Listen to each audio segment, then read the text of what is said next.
ইরে মাইরি, না না, লাগছে না তো। তোকে তো কিছুতেই এই গাছে আটকাতে পারছি না। হায় হায় রে, মেরা আঠা শুকিয়ে গেছে রে। আমার কিছুতে আঠা লাগছে না গাছে। আমার আর গাছে ঝুলে থাকা হবে না।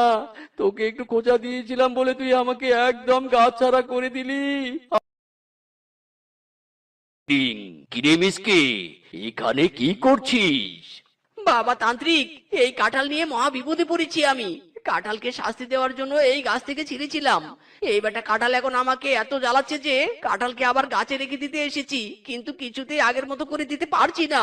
মাইরি আমি আছি তো, এক্ষুনি এই কাঁঠালকে গাছে ঝুলিয়ে দিব, আগের মতো স্বাভাবিক ভাবে, আর আগের মতো জোড়া লাগিং, হিরিং বিরিং তিরিং। আমি আবার গাছের ডালে জোড়া লেগেছি রে। ভাই, তাই কাঁঠাল, আমার পিছনে আর লাগবি না। তোকে আবার তোর গাছে ঝুলিয়ে দিয়েছি কিন্তু।